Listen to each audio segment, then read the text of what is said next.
Boards, games, board games. It's what we're talking about. Board games. I'm not gonna shout.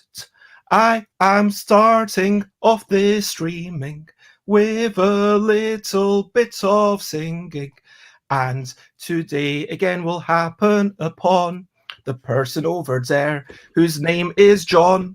We'll talk about their various approaches and things and how they had some reproaches, and maybe some people thought what is happening here and then decided to not back the game, but other people did. And the notion of making a game and getting it funded, board games and Kickstarters, and it's what we're talking about. Board games, Kickstarters, and unique approaches. I'm not gonna shout. Hello, good morning, good afternoon, good whatever it is, wherever you are. Here it is 10 a.m. UK time, and it's time for another Busy Beats and Briefer Bledder. And John, can you remember where you are? I was going to say, can you remind us where you are? I hope you can remember where you are. I hope you're not that far gone. Oh, no, I'm in Adelaide, 7:30 p.m. here. And hello to Greg McHadwick. It's lovely to have you with us. Thank you for joining. And today we are going to talk about a bit about John's latest project and first project, possibly last project, depending on how this runs, which is Lady's Choice, a game that we talked about quite a bit yesterday, where each round one person plays the lady. There's a whole bunch of people playing the suitors. The lady gets to pick one person. It's a very monogamous-centric game, to be fair, but the lady picks one suitor and says, okay, that's the person I'm going to go with. And then the lady gets some points depending on how good that person is. The gentleman gets some points depending on how bad they are. And in a weird twist, the gentleman gets more points if they were a bad person and still managed to get the lady to pick them. But that is what we're going to talk about. We're going to talk about the game. We're going to talk, we've already talked yesterday about Board Game Arena and a whole bit about the whole 2% funding goes to the winner of that. And today we might talk a little bit about advertising and how you get something off the ground, a little bit more about responsibility and answering any other questions and hopefully bringing it to a nice little wrap up. And hello, Jess, it is lovely to have you with us again. I hope you're generally well. And let's get straight off into the recent highlights, living life and seeing sights, recent highlights, playing games and other delights, recent highlights. So I'd like to invite everybody to say, what have you been up to recently? What have you enjoyed? John, what have been your highlights from the past 24 hours? Oh, 23 now, yeah. Let's go to 24. Then I can say it was this interview that I had 24 hours ago. How's that? Oh, very kind. And just hit their deadline, 15:59. Congratulations. So that's a lot of marking, presumably you've got done. It was due at 4 p.m. So you got it done with a minute to spare. Well done. I mean, as long as you get it done and sent off, that's all that matters. Now I know how my students feel, says Jess. Adrenaline. Are you a person who enjoys doing things at the last minute, John? No, but it hasn't stopped me. Yeah, I think it's the kind of person who sometimes just lets it wait until the last minute, and sometimes you just need that time. Sometimes it's poor organization on our Well, it's more part. of I like to just keep piling stuff on my plate. And so it's like, oh, I've got this thing due, I've got that thing due, I've got that thing due. Let's start this new project.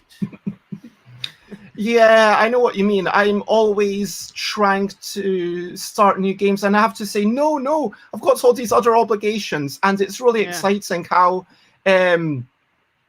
my heart goes out to you, Jess, and let me get rid of that wee thing.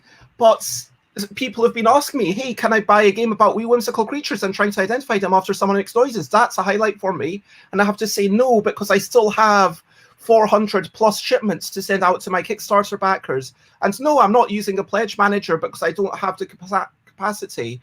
And right now I just have to focus on those, do it in the simplest possible way. And then once that's done, maybe next time around, I'll get some people to help me, outsource some of that shipping stuff away, because I think once you go above 100, right now the only reason I'm able to do it is because I'm paying Chris to help me sit here with me like a few hours each week and put stuff.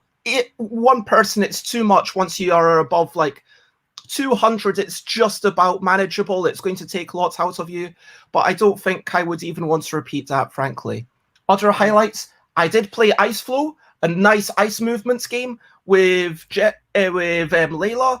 That was a lovely game of manipulating these ice blocks and getting your adventures from one side to the other. A very old game, but if you like moving things around and that spatial puzzle, this is definitely a game for you.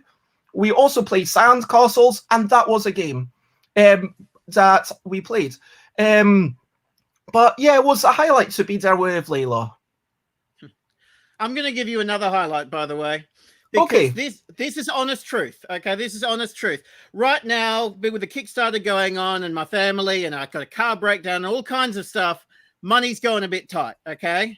But as soon as the cash flow starts coming round, top of the list, the first game I want to purchase is your Wee Whimsical Creatures. That's the game I don't own that I'd like to, because I've got a 5-year-old. That's a brilliant game for her. Well, thank you very much. That's lovely to hear. Now, let's move on. Does anyone in the comments have any questionably quick questions? And indeed, maybe we should answer the questions that Jess left on the previous Kickstarter video, if you want to repeat them. So let's go with questionably quick questions is the name of this next section. It's not an interrogation. It's just a questionably quick question section. You can interrogate me as well. I can take it. I can take it. Okay. So let me actually ask you what's up with the comments yesterday about PTSD.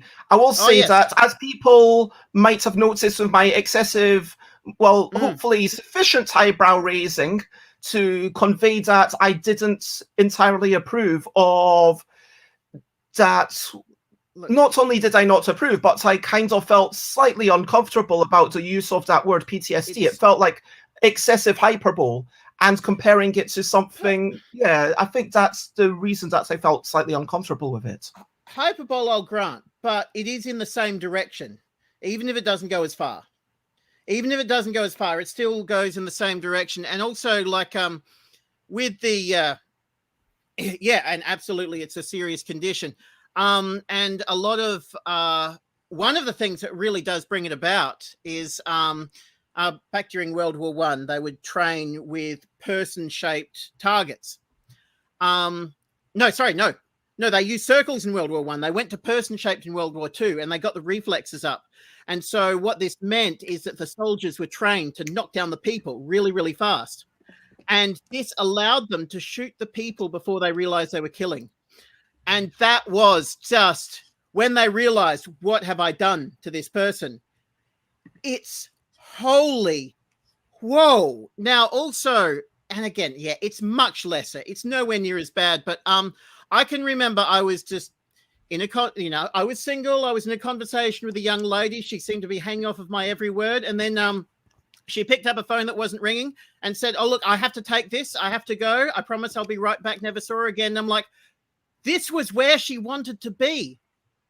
And she can't be here anymore. I killed her. I mean, look, I didn't kill her. It's not as bad as that. But my heart still sank. I felt like this monster that had just frightened away this poor innocent. And it's an extreme comparison, but that's the direction that my feelings went. And I think that if I had more of the same, it was definitely in that direction. It just didn't go as far. I mean, It's an interesting point because Greg says I'd argue that we shouldn't send young men off to war, and I can understand that for a lot of people, they would be saying, well, the dating is a reasonable part of humanity; it should continue to exist. Whereas war, we might argue, just we should be working to eliminate as much as possible. And on Jess's comment, if you could bring that back one up, So yeah, blame is exactly why it's so traumatic, because they are completely blameless. And so here I am in this situation with a completely innocent person who has maybe revealed a deeper truth about myself that I'm uncomfortable with, or maybe has shown fear towards me in some way that I've made her uncomfortable and she can no longer visit her favorite venue anymore. It's because it's her fault that, I mean, I'm a married man, and that scene still haunts me of, I frightened away this poor girl. And I still, sometimes I lie at night and I'm just like, I wish I hadn't spoken to her. I thought she was interested in what I had to say, but she wasn't. And I just ruined her night. And I'm sorry. It's, yeah, even though I'm a married man with kids, and that was ages ago, it's still what I think about some nights. So this is exactly what Jess wrote yesterday for the video. And today, yes, it's so to clarify, we're using PTSD to refer to being rejected by women.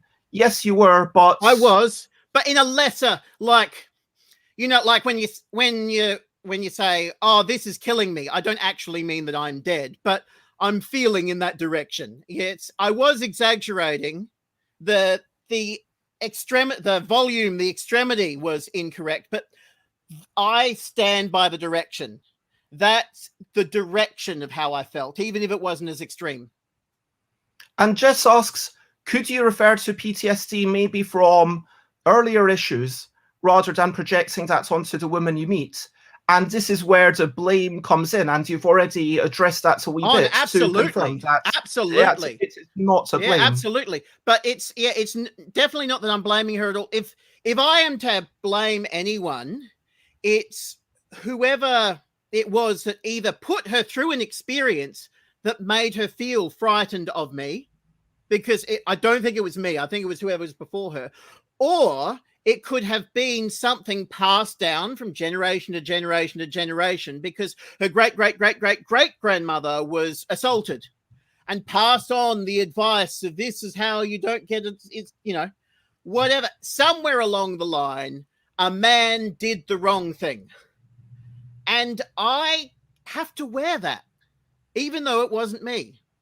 And I'm not saying that is anyone's fault except his. Definitely not her fault. Definitely not her fault. Absolutely. And let's look at what Greg has to say, which is picking up women a game? Is it a conquest? Should we consider women prizes the same way we do for cars and money? That's a good question. Oh, it's and you know, it's a real like university essay question, because when I say that, it's like, if you say no, it's with caveats, and if you say yes, it's with caveats. Because now I don't talk. It depends on the word game. I know if you get into game theory, people use the word game to describe situations of life and death. They use game to describe all kinds of altruistic situations. They use, you know, it's not all go down to the sideshow and see if you can win a teddy. That's a game too. So yeah, which game are you talking about? Sure. Is a conquest? Oh, definitely not. Conquest means that the other person suffers, but that is how I presented it in my game. And that that's not as something as it should be. I wasn't saying in your game, you should. Yeah. Your game does motivate the suitors to be deceptive, to be the worst version that they can be while still being picked. And that's when I was imagining how the game would play, I imagined myself as this blameless, pure person that only cares about bettering myself and impressing, but I need to face the skepticism. And I wanted that skepticism built in, but I didn't want a card that says, you are skeptical. I wanted genuine skepticism.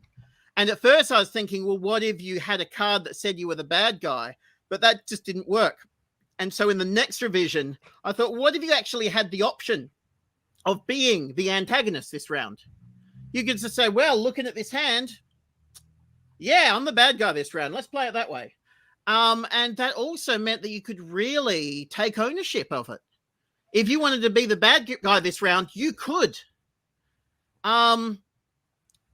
Yeah, and I the still final have it as game they are does bad. bring some granularity to it, because you have these different attributes that end up with some sort of vague number. It could be like -20 or +50, depending on how you go. And it could be any integer in between, pretty much. Yeah. And I know that might not be exactly mathematically correct, but that's the gist of it. That there's all these cards. Let me actually bring up this image from a video that you sponsored with. So we've got 0, +15 for muscular arms, +14 for an astonishing cook, and negative something it's shown for having a short temper. And yeah, there is a lot of granularity there, but then the scoring mechanism is a separate thing to the granularity, and the scoring system is what incentivizes behavior. And the scoring system in this game incentivizes you to be worse, because when you're a worse suitor, you get more points for being able to be picked. Yes. I mean, what's if you had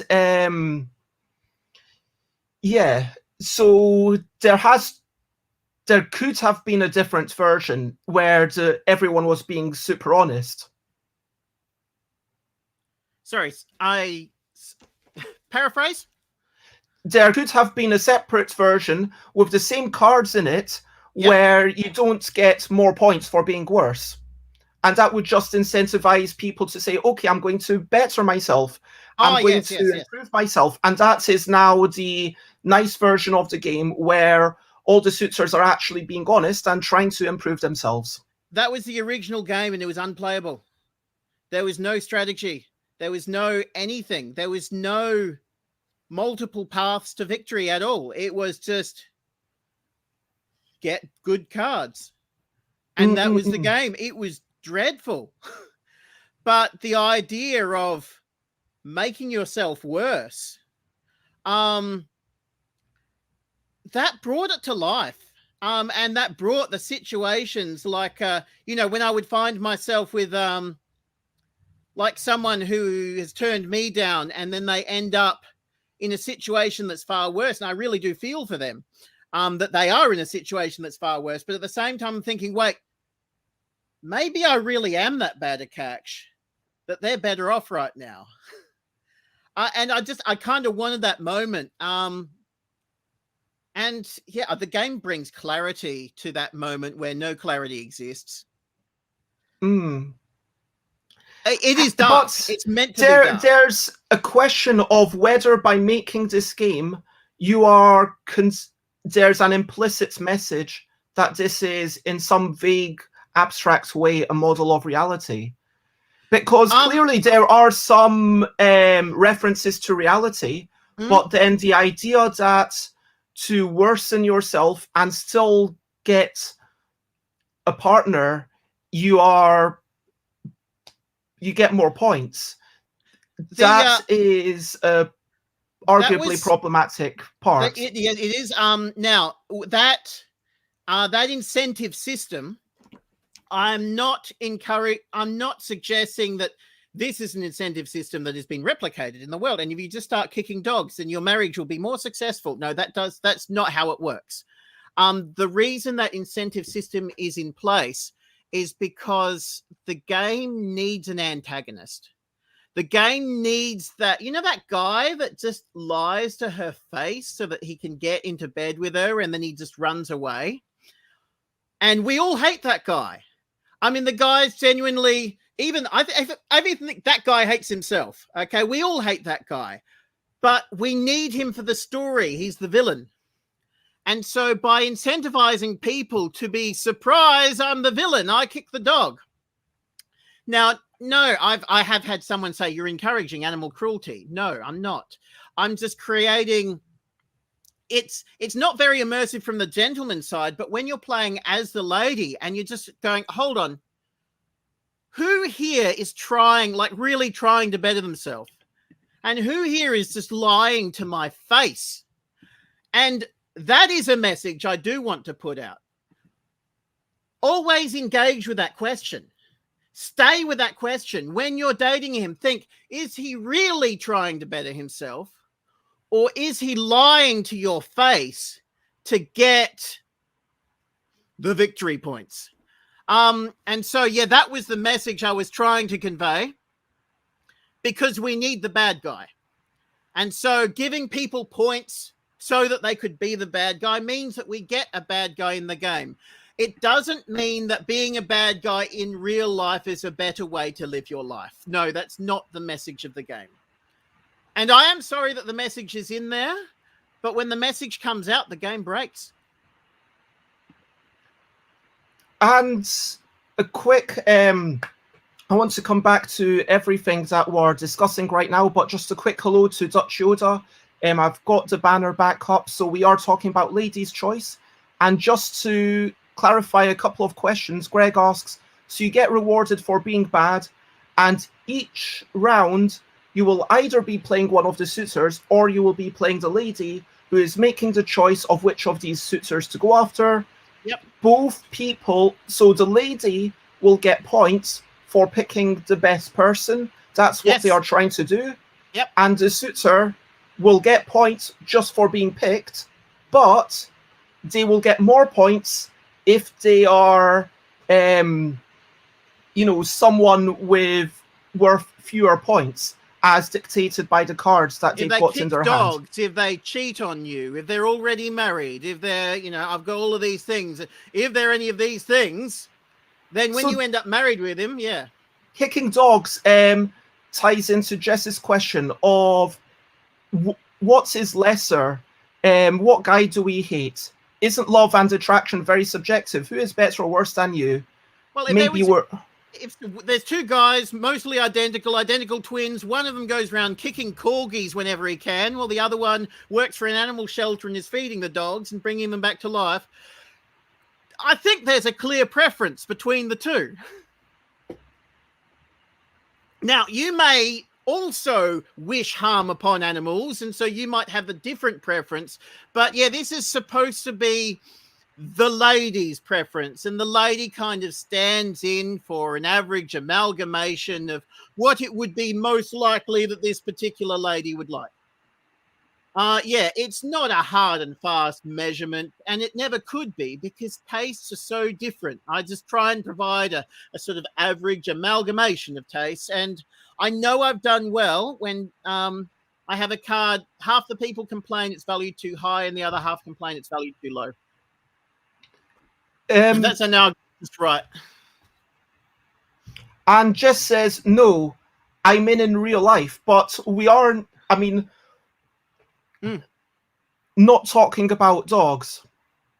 Well, that is one of the factors, but there are many factors. I'm sure if I were to say, look, these two gentlemen that you know very well, both of them want to be your boyfriend or husband or whatever kind of relationship you would prefer to have, assuming you would, of course, you'd have a preference between them. And that's your preference. And so my game is the lady's preference. And the lady is a bit otherworld, like a bit removed, but it's still a stand-in for this fictional character that I invented to be as generic as possible. Who would she prefer? And yeah, that's how better is measured. But in real life, it changes depending on who's looking. It changes completely depending on who's looking. You know, I could have a lineup of people and I say, okay, you know, you arrange them from who you'd most want to be in a relationship with to who you would most not want to be in a relationship with. And then I could get someone else to put the same people in the order, and the order would change completely. So yeah, in real life, it doesn't really exist. I mean, I guess I could survey and do an average and stuff like that, but even then, that's an average. That's not a real thing. And this kind of ties into I'm never saying lesser. I was saying it's dandy points. Dandy points is who would be less preferred for marriage as a suitor. Not to say that as a person they are lesser, because that doesn't even mean anything. There is no measurement that you can apply to people on a grand scale. There's a whole heap of tiny measurements that mean very specific things. So yeah, no, there is no lesser. This is dandiness. Who is preferred? There is no lesser in real life. I'd like to share a couple of stories from Jess, who's been willing to share these. I used to be a size 8 or 10 attractive woman in my early 20s. I got a lot of attention from men. As I've gotten older and gotten less attention, I'm actually glad to have less attention, because now I know when it's real, true affection, or conversely, just trying to get into my pants. So I'd say it's kind of a good thing often to not be too attractive or too much in demand, because when you are, you can be too easily objectified. I found being objectified very confusing. And that's, Thank you for sharing that, Jess. Yeah. Now, that is a very common experience for women, and sadly a very uncommon experience for men. It's very uncommon for men to suffer through being objectified. Not to say that it isn't a very uncommon experience for men, but the truth is that objectification for either on both sides, sex is problematic. It is absolutely. But yeah, it's not something that we as men really deal with in day-to-day life, because women aren't pretending things to get into our pants. They are up front. We don't have to deal with that. We don't have to deal with the fakery. We don't have to deal with the deception, because, you know, there are a few women out there who do that, but they get paired off really quickly. And we're just left with the single ones who are left. It is a very different experience from the other gender. I mean, there will always be exceptions, but just once you've got all of the people paired up, the people who are left is a very different experience depending on which gender you are, and or which gender you're going after, rather. Not so much which gender you are. Jess says, I had a look at the details of the game today. I found a list of unattractive qualities in men who are dating. It felt kind of really uncomfortable with that, because I feel it really implies that women are generally shallow and only see weight or hair or money or whatever. And that's never been my experience or my friends' experiences. Due to gender inequality, it seems it's women who are judged on how they look more than men, in general, the world over. And that's why I always assigned the lower values to the physical attributes, but all of the personality attributes, positive and negative, got the really high scores of positive and the really low scores of negative. Where really hidden in that detail is how much the physical doesn't matter. It doesn't impact your strategy at all if you're hard of hearing. That barely is a blip on what you do next.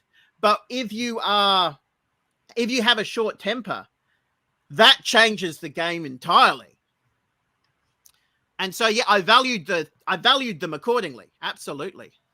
But the money ones get the most value. I think that goes up to like positive 40 or something. No, that's another trick. It seems like that on first blush, but money cancels out other money. If you got positive 40, only the highest one counts. So every other money card in your whole hand you'll get rid of those other monies, but as an individual card, that is going to be the most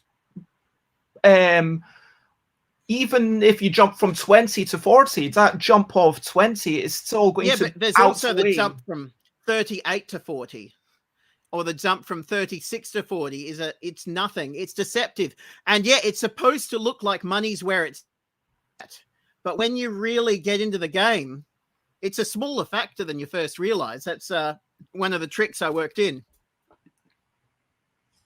Okay, I think there's a lot of interesting questions being asked, and thank you for this all. Let's take a very quick break for about 1 minute to talk about something completely different.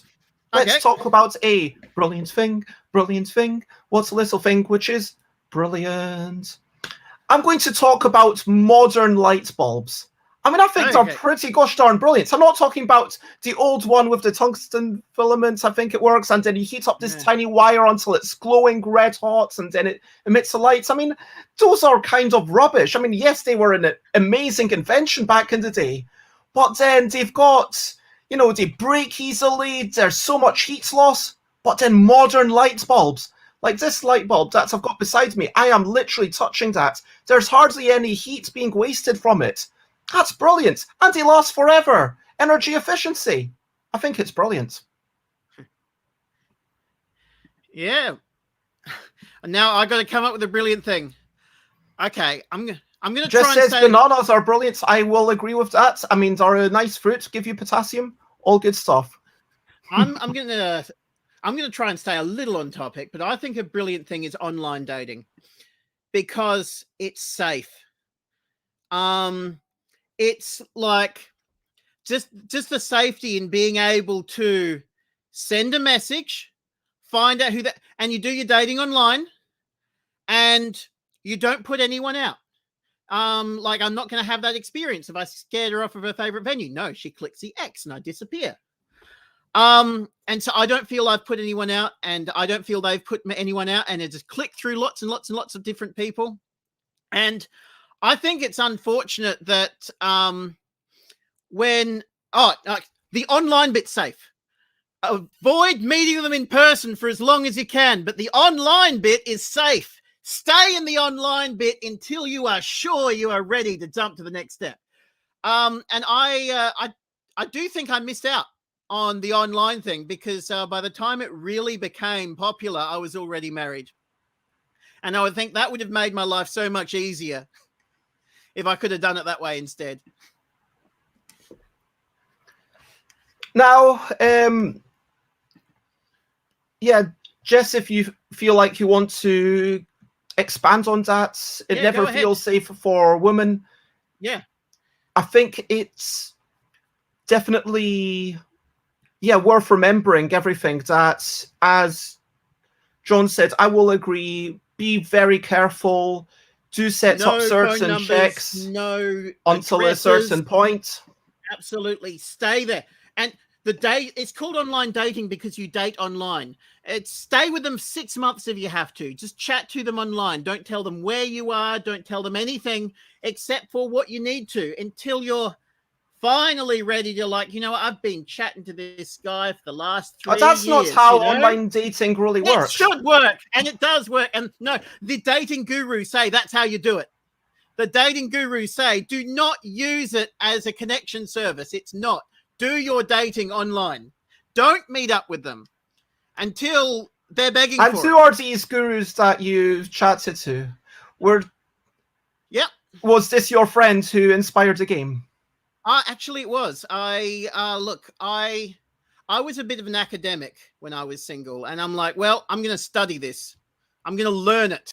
I am going to read the literature, and I will, you know, one day, it's just like, okay, I have been reading for 1.5 years.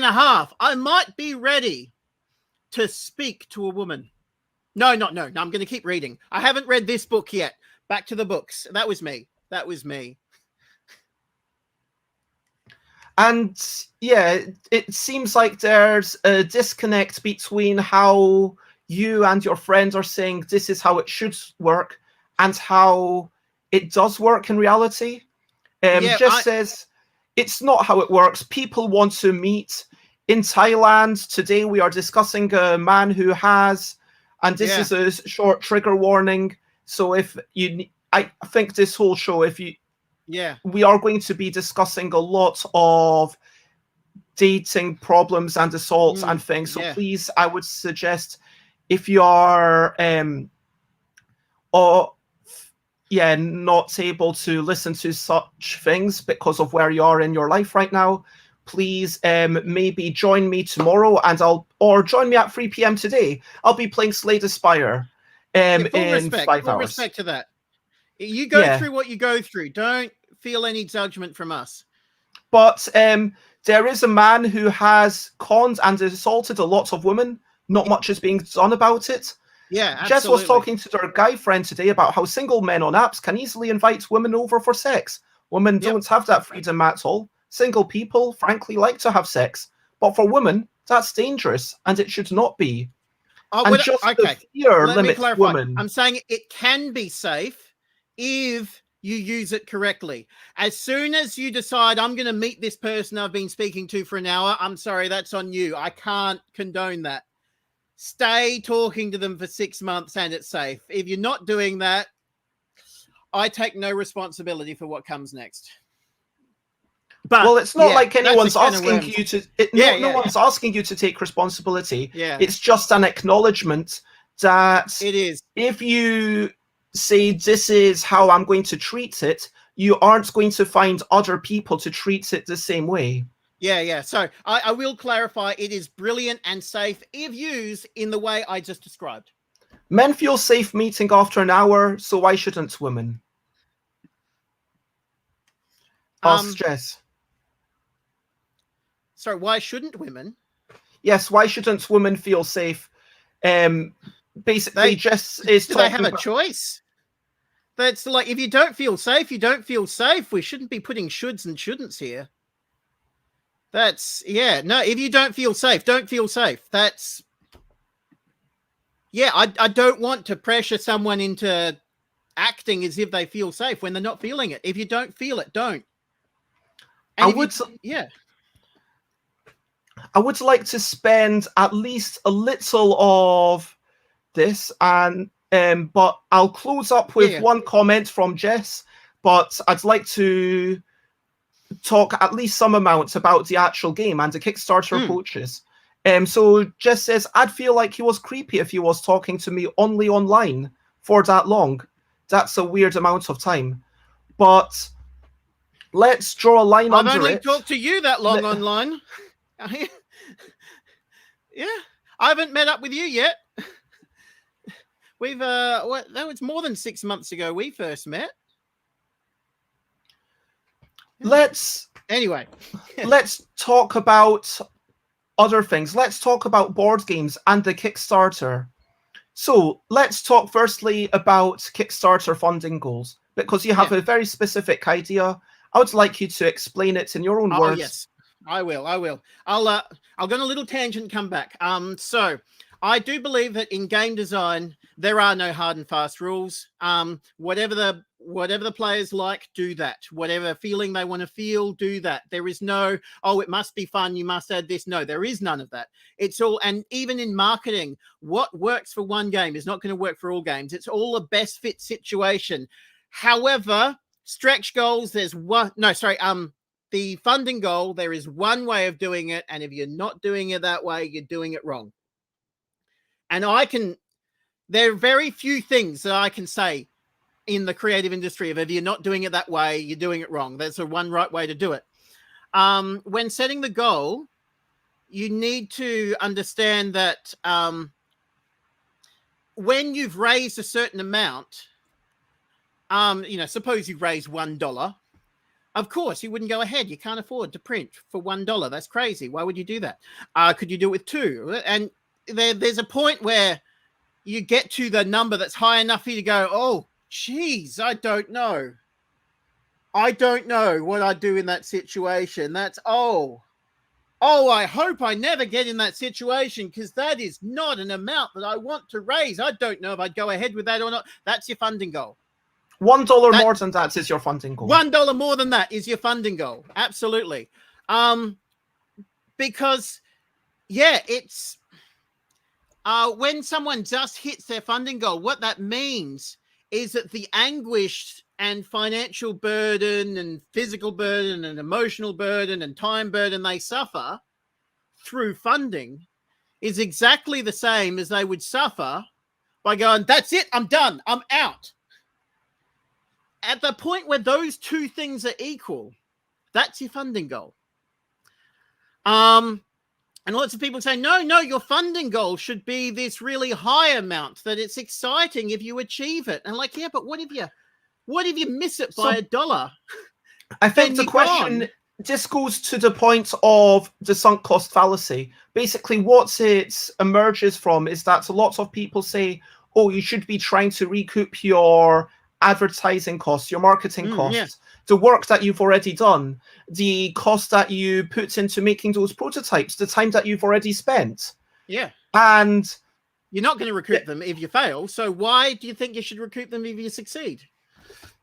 Yeah. This is the point at which, if you think about it in very shallow financial terms, then if you've spent, let's say, let's call it thousands. Let's say if you've spent 2,000 of time, energy, money to get to this point, and or let's say you've spent 10,000, and then you're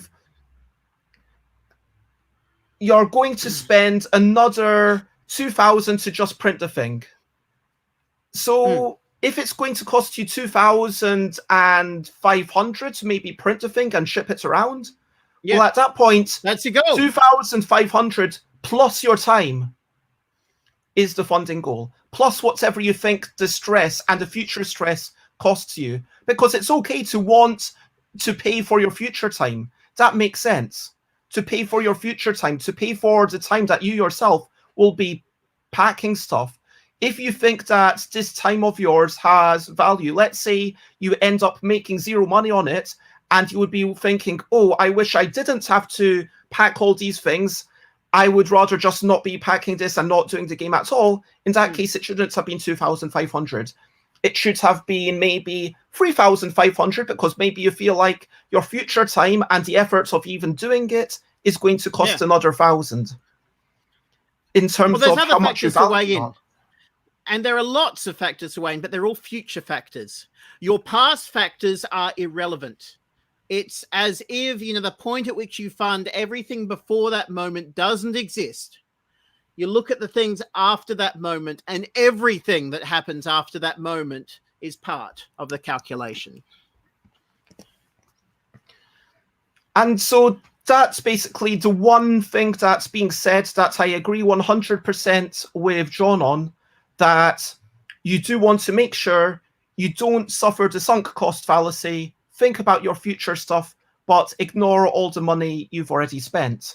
Yeah, we will get back onto the topic of the theme of the game and the settings later on, but I'd like to spend another 5-10 minutes about the Kickstarter approaches. Yep. So, firstly, I would like to talk about retailer considerations. Ooh, yes. That's something that I personally am not doing. Now, it could be my lack of experience or empathy, or feeling the value of the retailers, and maybe if I had more information, I would change my mind on this point. I'm willing to accept that. However, as a retailer myself, the way I make money is by buying 20 kilos and selling 100 grams. So that even if you know who my supplier is, and even if you get in touch with them, and even if you organize the same deal, if you want 100 grams, they can't send it from their country to you as cheaply as I can if you're in the same country as me. So it's about your economy of shipping. Is wool. You sell wool. Yeah, it's economy of shipping. Now, my game doesn't have economy of shipping because it's a large letter. I can send it anywhere in the world for $3 Australian dollars and 70 cents. And if I want to send 80 to a retailer, that retailer is going to want them in a parcel, which is more expensive than 80 individually wrapped envelopes. So it's far easier for me to just send out 80 copies. And also a retailer does expect half price. And they can sell a lot if they mark it down to half price. But so can I. I don't, yeah. And now that we've got no economy of shipping, that was the last nail in the coffin for me. I'm like, well, if I can't even get the economy of shipping, I would much rather spend money on an advertiser or a postal marketer. Situation when it costs less to do 2 smaller packages than just bundle them up into one box.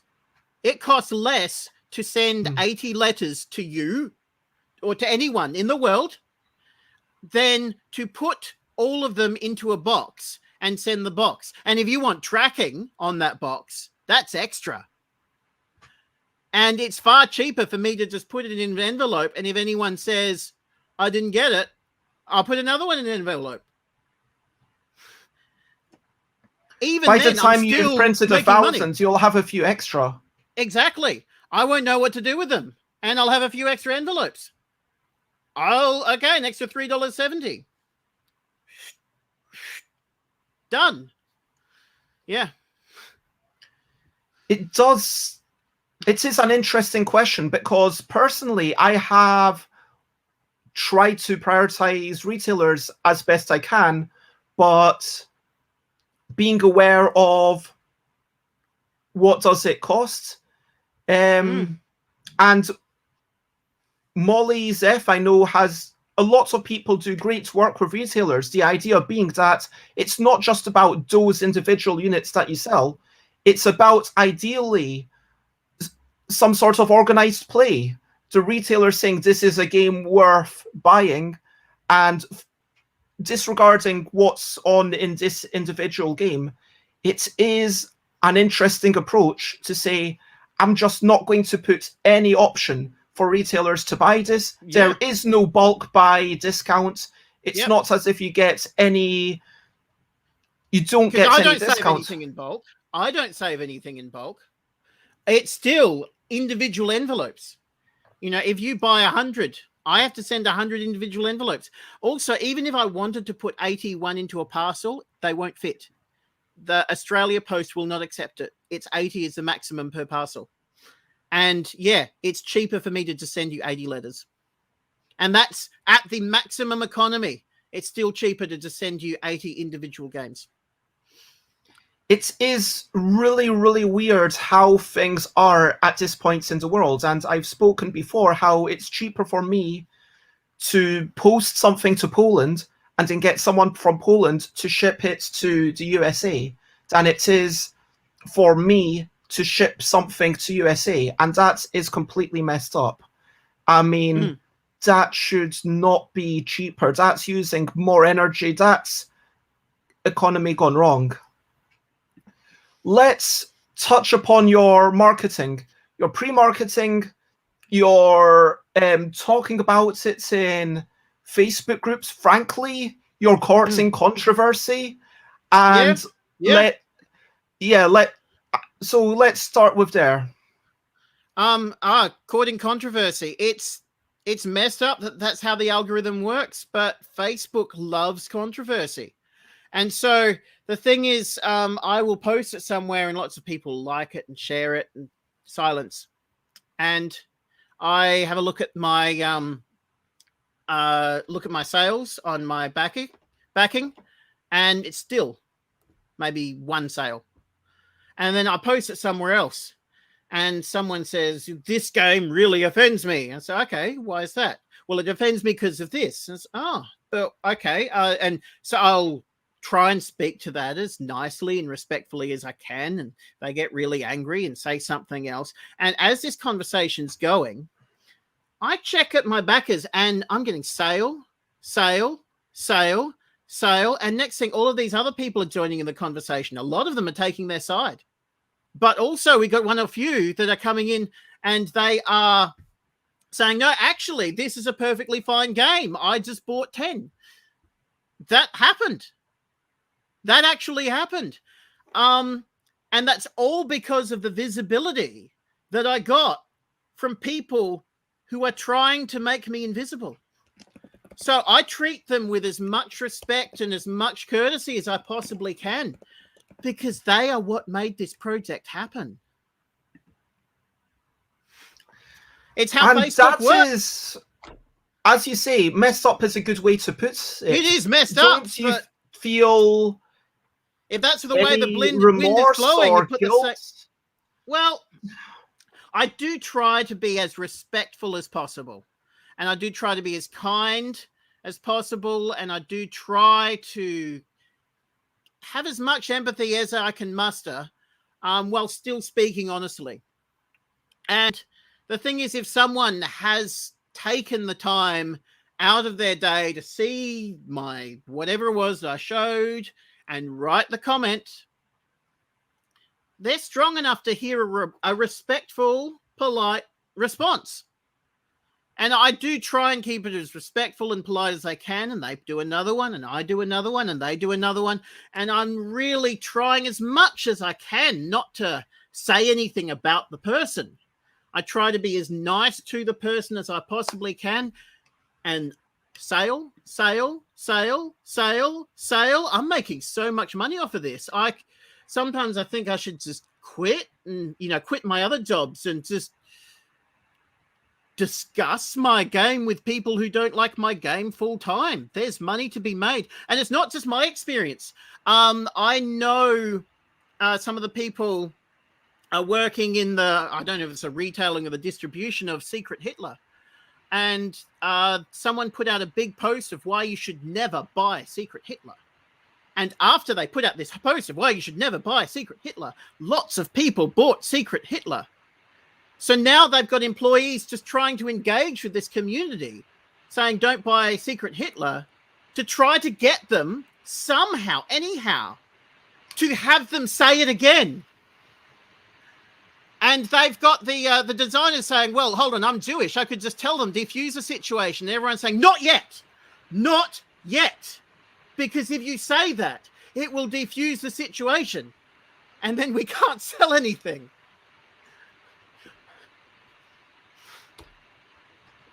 Now, that's a second-hand story. I may have heard some embellishments or added some embellishments. It does feel incredibly... It's manipulative. It is.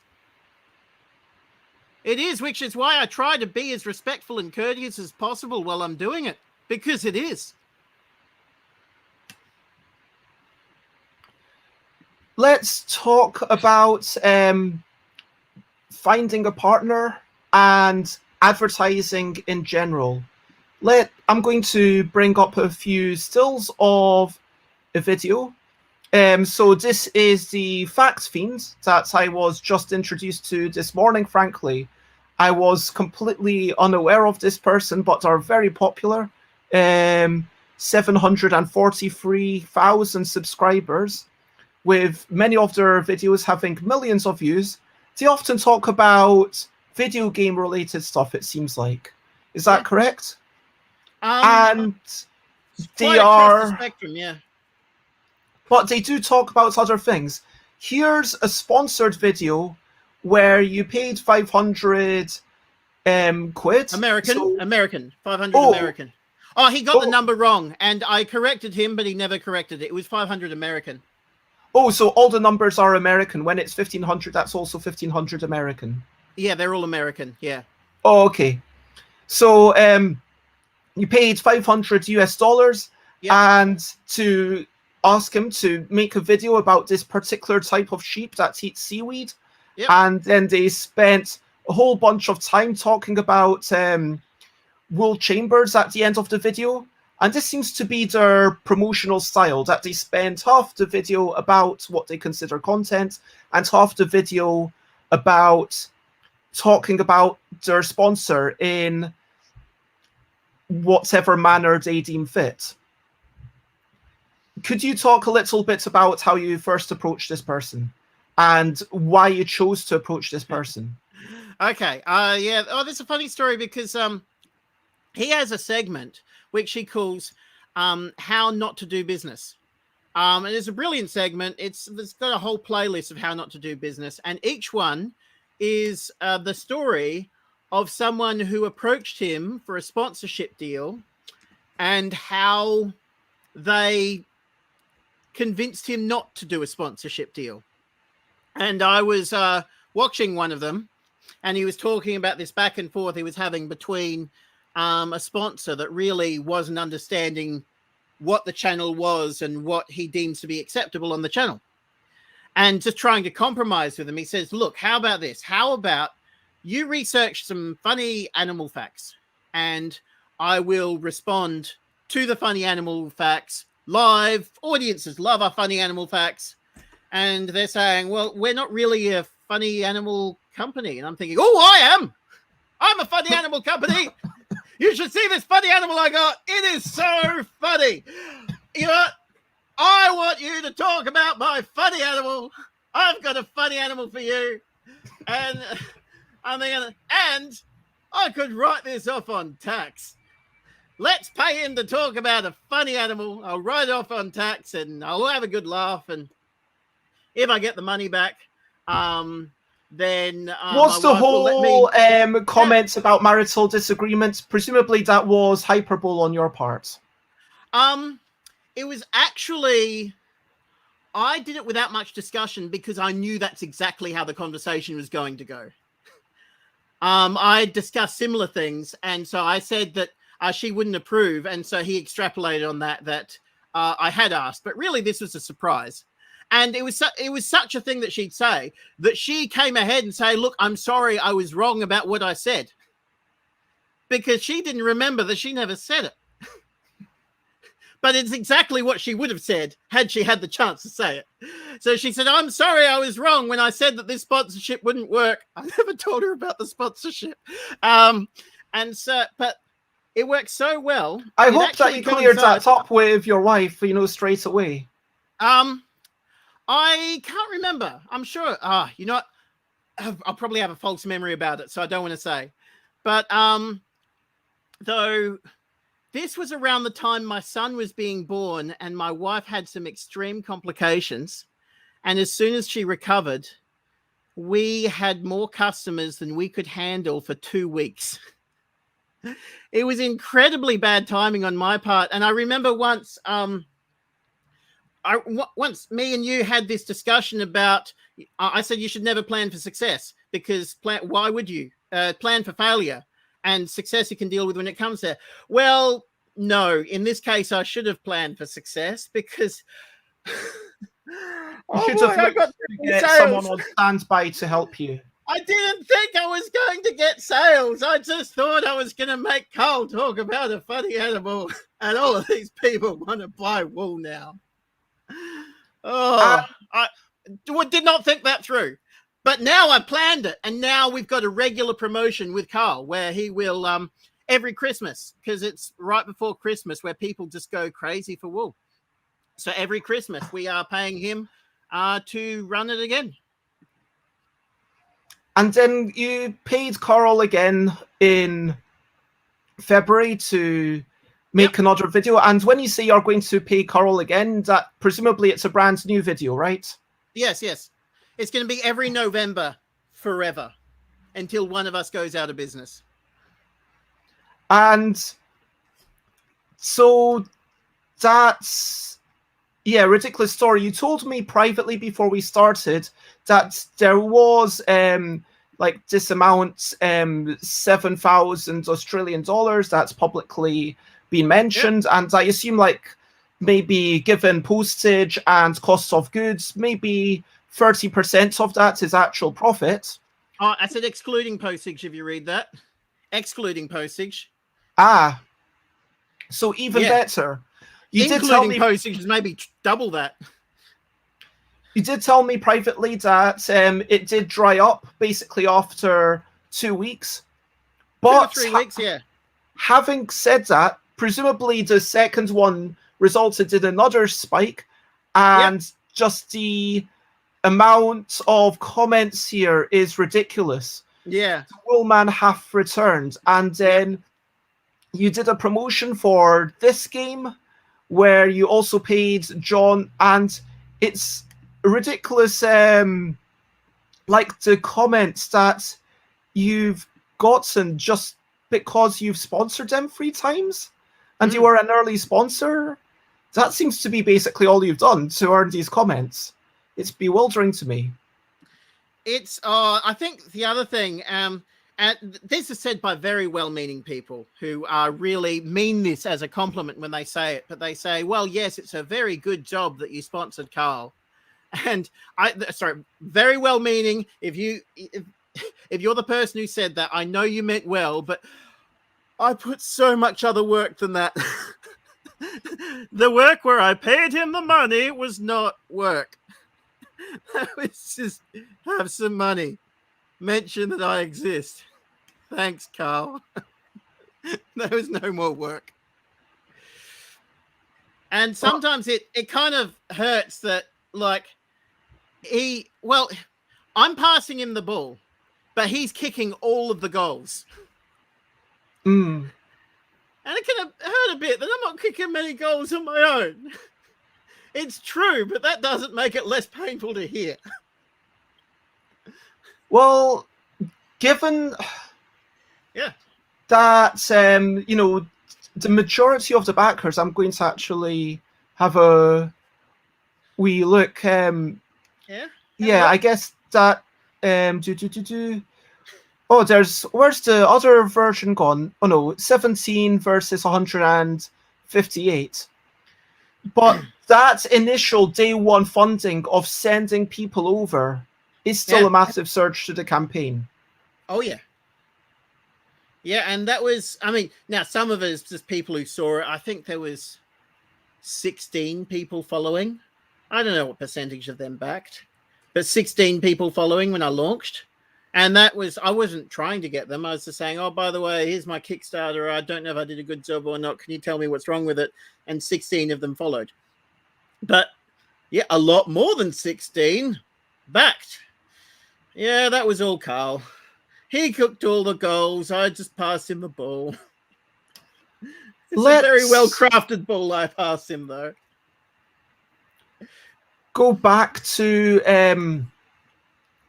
any wrap-up questions, Jess and Greg, if you're still there, or anyone else who's still around and curious about anything. I am going to take a tiny moment to say, if you want to check this out, then go there. I've done what I do with the majority of games I back, which is back it for the minimum amount, just to show that, hey, I think there's something interesting about this. And I'm not saying that I think it's necessarily a good game. I've not played it enough to say that. I will say that I personally not convinced playing it online, but then playing it in real life, it's going to be very different. I would say player count is the difference. Online doesn't change too much, but player count makes a big difference. So no one should take the fact that I back something as a statement that I agree with everything about this person. Fine. And as I said privately to someone else, the reason that I've had you on, Jon, is not because I think that you are a very upstanding member of society or that I approve of everything that you're doing. And I just want to make that clear. But it's because you are doing things differently. And you are actually honest when you say, yes, I'm being manipulative. And yeah. So let's go back to some of these question. So firstly, Jessa says, I feel you aren't acknowledging or aware of gender inequality, Jon. You deflect any comments about it and don't show empathy. I thought I based my game on gender inequality. I thought that was the primary theme of it. Ladies' Choice has been criticized as sexist and ableist. Will you reconsider the values your games might project? Look, there's another game coming. It's far worse. it comes out. I don't mean for them to come out this way, but when they do, it's almost like, you know, how you kind of nurture your child into what it wants to be when it grows up. I think you've got to take some responsibility, because unlike a child that's a living, breathing person, that you can't just say, okay, let's absolutely. build this thing. You can do that with a game. But no, it's still, look, I am aware of the sexism and the ableism, and I really hope that no one takes this and uses it to discriminate when employing, or lower the funding to, you know, medical treatments for people who are suffering through various, because that's not what I intend at all. And I don't think that's happening. If anything, the message is these poor people are really struggling to get a date. Like, damn, like, it really is bad to poor guys. They try, and they've got so much more to work against. It sucks. I'm not saying they're bad people. I'm not saying I wish bad things upon them. I don't. I hurt for them, if that makes sense. Is that a word? Is that a thing? I feel like I don't have the vocabulary for this. I mean, Greg's asking, what if someone does? What if it does end up being a net harm to society? Yeah, I mean, there really is. Look, first of all, you got to reject support that you don't condone. And if someone says, I did this in the name of ladies' choice, like, hold on, I publicly reject that guy. But it's not a big open thing. It doesn't announce itself. It's an insidious thing that creeps in, and it's like mind worms that go in. Yeah. Jess says, I think it's just potentially dangerous to put those ideas out there if it makes people feel bad, generally. Have any men said they appreciate the game? Yes. I mean, I'm not some sure of them why. Have backed. Some of them have backed the game, even. It wasn't all women that backed. Some of them were men too, yes. Greg says, I just wish you made this game about something that isn't an oppressed class. Can't you just choose medieval castles? And this does get into the thing of how would you retheme this? It does feel like it's very much been it can't be designed around a particular thing. If you change the theme a bit, the whole game just you can't. It's not an experience. I've had someone say, well, what if no, keep the theme, just change it to peacocks so that it'll be different colored feathers instead of various offensive attributes. I'm like, I don't want to play that. I don't think anyone wants to play that. I don't know. And Jess asks, what's been the feeling of women? They have backed it as well. I have seen backers of, I mean, you know, you can't tell from all of the names, but no, there are some female names on my backer list, and women that I have played it with. They can really get into it. Quite often more than the men. Quite often the women enjoy my game more than the men do, because they see that attribute like, oh, I remember that guy. He tried to, and I got rid of him, and yeah, I'm so glad I'm not with that guy. You know, or when that final reveal of, oh no, look who I'm stuck with. This is hilarious. Yeah, they've loved it. I mean, it's not for everyone, but no, the people who've played it, just like, when is this coming out? I have to buy it. And I got backers. People are buying it. Greg says you could be catching business deals, and different businesses are better or worse by the attributes that they have, and someone's the investor. Oh, that game already exists many times over. That's a crowded market. I wouldn't step into that, and that doesn't speak to me. No, I mean, I see reasons for You know, I could see an argument for abandoning the game entirely and quitting game design forever. I get that. Sometimes even feel that. But no, taking this game in another direction, no, this game's dead if it goes in another direction. That's the only direction it can go. And what... Yeah. At the start, because we talked about at the start of yesterday that you wanted this game to exist, so you made it. Yes. And at what point do you think that this is what other people also want to exist, therefore I should make it, and the fun that it's going to engender is more than the harm caused? Because that is something that designers have to be aware of, any creative person. And you have to be mindful of what your game might tell people, even subconsciously. I also think that gives my game too much credit. Like, if I really was able to have that big an impact on the way the world unfolds because of my game design, I would be designing all kinds of games for my own selfish game. It's just, you know, I could manipulate the stock markets to all of this, but no, that's not going to... You're taking the words out of context. Sorry, John. Yeah, but that's complete... that's... No, you know...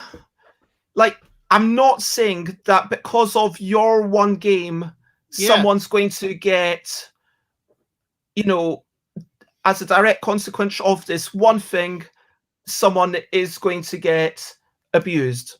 What I am saying is that it contributes almost... I think it contributes in the other direction as much. Minor way to the belief that these are bad things and we should be wary of them. These are the way that we should behave, that we as suitors should not be caring to improve ourselves, but we should be lying about who we are and careful about what we boast about.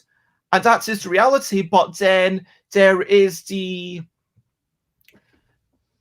game does push a tiny bit, and it's like the whole thing of the straw that breaks the camel's back. Do you know what I mean? Yeah.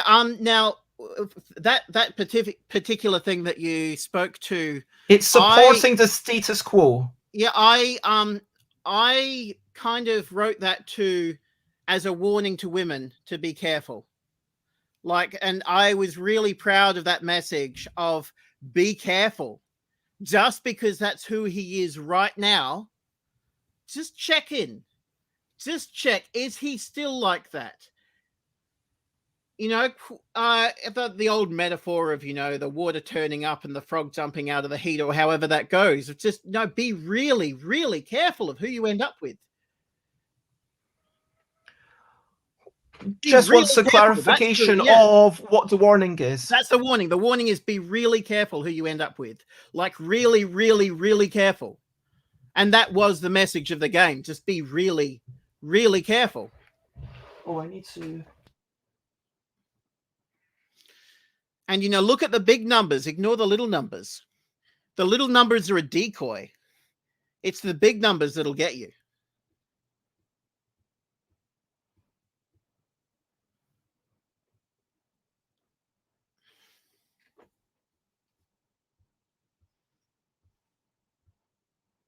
You okay there? Okay. I'll just respond. So why do I feel the need to tell women that it's meant? Now, look, that's just the message of the game. I don't need to. That's just the game. But I think it's a powerful message and a good message. Whether or not it's my role to say it or not.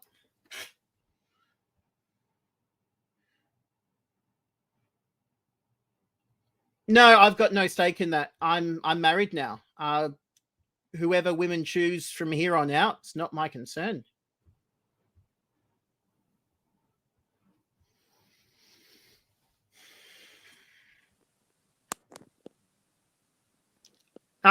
Hello, welcome back.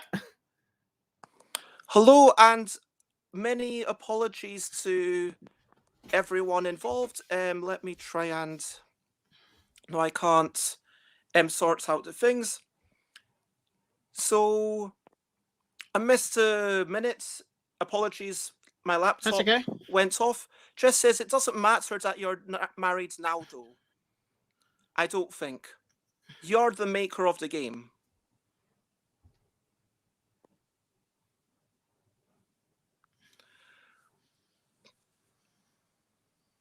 Let's see. And that implies that before you were married, you did want to influence who women chose. Are you before I was married, yes, I did want women to choose me so that I could have a selection of people to choose from for who I was going to spend the rest of my life with and start a family with. Though I'm not sure if that's what you're talking about. I'm not sure I understand.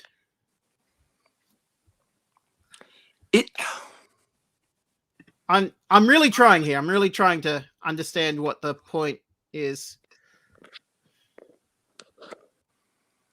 It's a difficult one because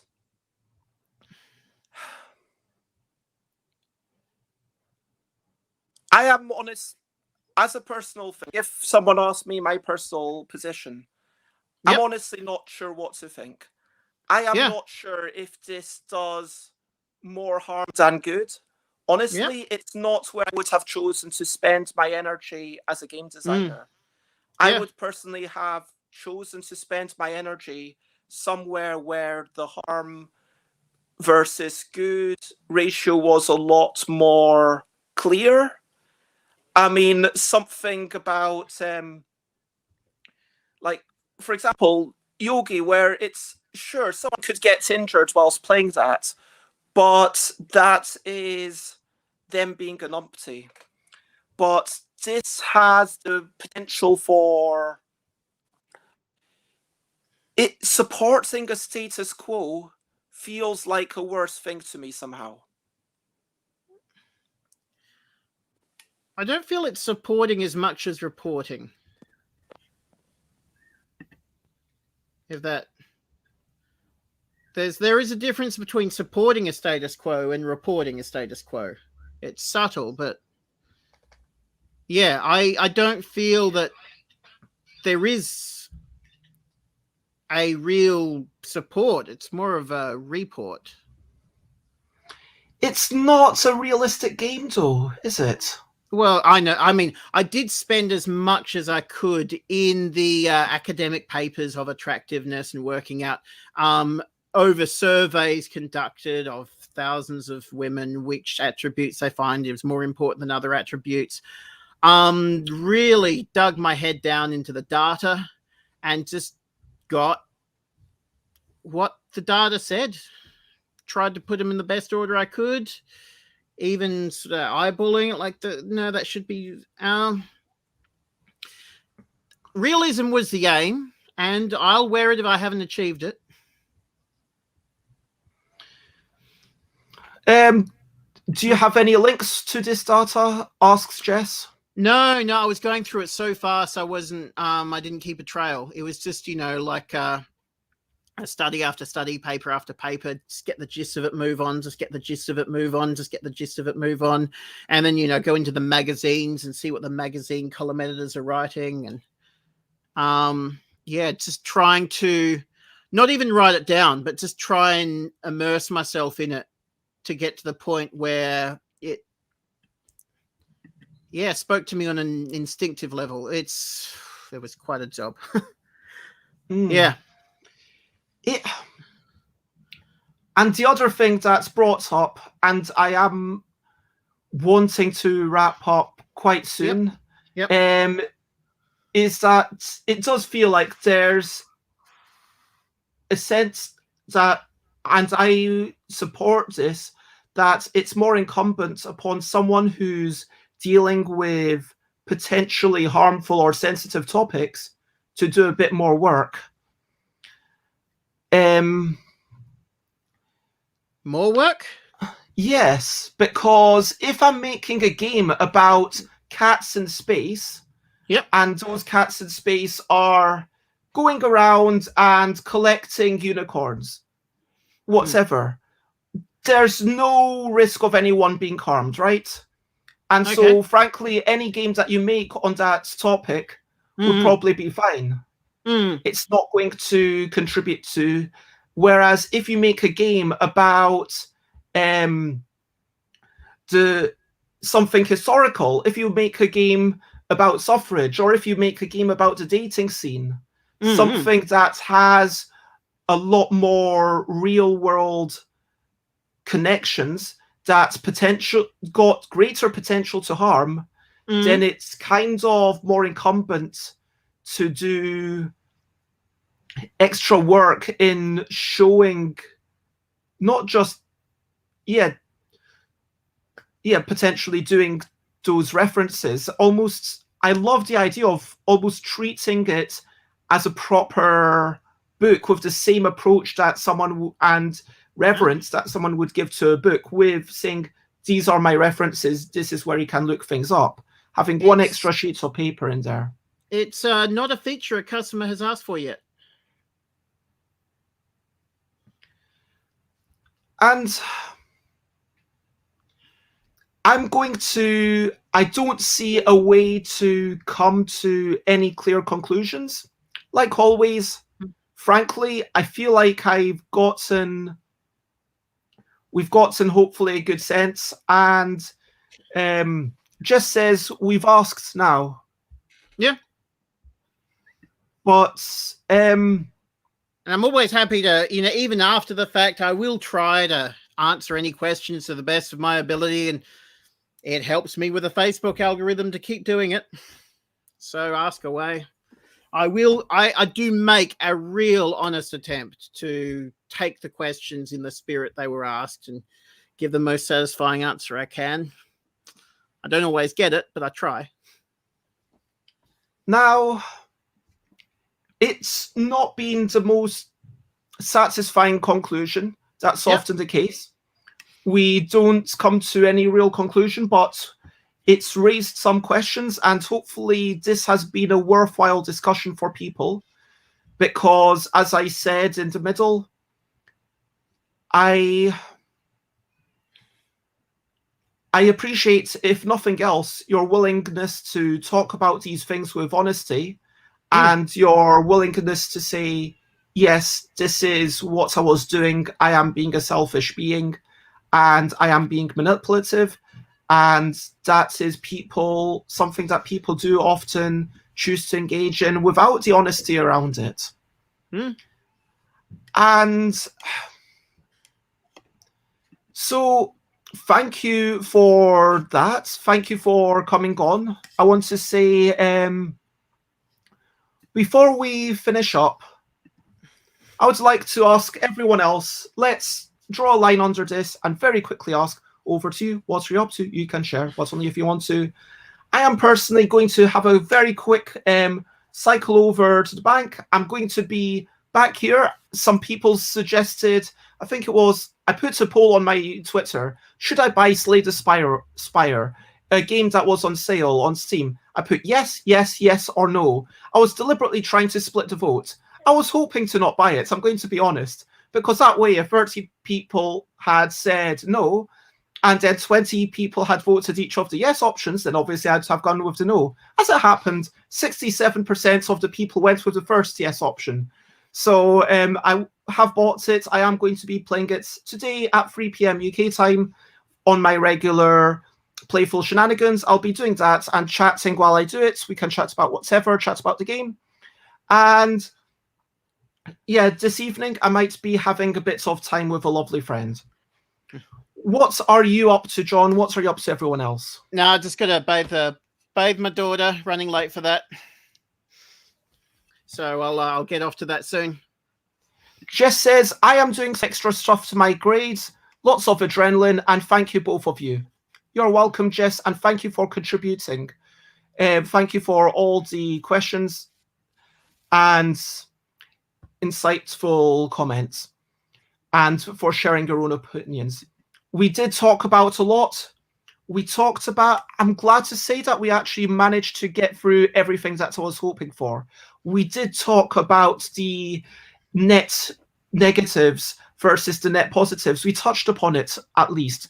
We talked about determining a funding goal, which is one point where I'll 100% agree. Ignore all your sunk costs. We talked about prioritizing family and board game arena and making a board game version yesterday. We talked about retailer consideration and the way that postage is messed up. We talked about finding partners and people to market with and the way that things go sometimes. We talked about, frankly, manipulative, courting, controversial, the way that Facebook algorithms do make that the way to be, which is horrible. If you want to check me out, I am obviously Stuff by Bez everywhere. You know where I am, Twitter, blah, blah, blah, and obviously follow LDEC. If you want to follow Jon's Kickstarter or check it out, then... And do you have any final words for us? No, that's all good. It's been a pleasure. Check out my streams. Thank you, everyone. You're all awesome. And the last thing I want to say is bye, bye, bye, bye. This is a goodbye song. Bye, bye, bye, bye. Thank you for watching along. Bye, bye, bye, bye. This is the end of the show. Bye, bye, bye, bye. And now it's time to go. Bye, bye, everyone. Bye, bye. Lots of love. Bye, bye. I'm just going to finish. Bye, bye.